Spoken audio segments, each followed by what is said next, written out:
سورۃ العبسہ کی آیات نمبر 31 سے 35 میں رب العالمین نے پہلے اپنی عظیم نعمتوں کا ذکر فرمایا ہے اور پھر اچانک قیامت کے ہولناک منظر کی طرف انسان کی توجہ دلائی ہے۔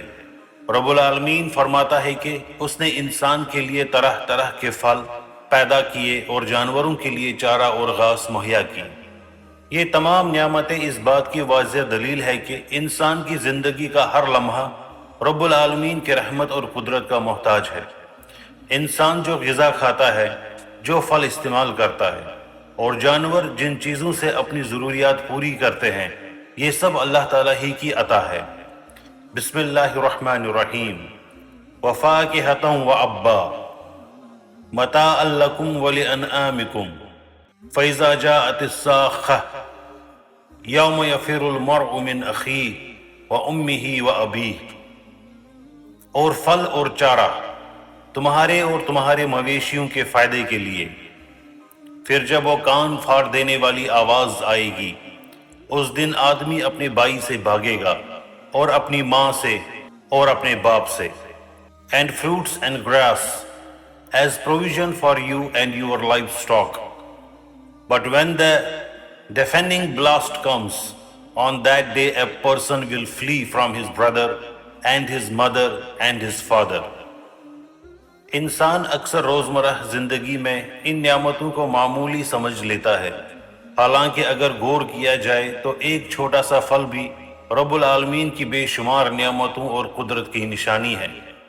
زمین سے بیج کا نکلنا، پودے کا بڑھنا، پھل کا پیدا ہونا اور اس کا انسان کے لیے فائدہ مند ہونا، یہ سب اللہ کی قدرت کا مظہر ہے۔ اس لیے انسان کو چاہیے کہ وہ اللہ کی نعمتوں پر شکر ادا کرے اور ان نعمتوں کو اللہ تعالیٰ کی اطاعت میں استعمال کریں۔ اس کے بعد قرآن مجید انسان کو دنیا کی نعمتوں سے اٹھا کر قیامت کے منظر کی طرف لے جاتا ہے۔ فرمایا گیا کہ جب وہ صاخہ یعنی انتہائی ہولناک اور کان پھاڑ دینے والی آواز آئے گی تو انسان کی حالت بدل جائے گی۔ قیامت کا دن ایسا خوفناک دن ہوگا کہ انسان اپنی زندگی کے سب سے قریبی رشتوں سے بھی بے پرواہ ہو جائیں گے۔ رب العالمین فرماتا ہے کہ اس دن انسان اپنے بھائی سے، اپنی ماں سے اور اپنے باپ سے بھاگے گا۔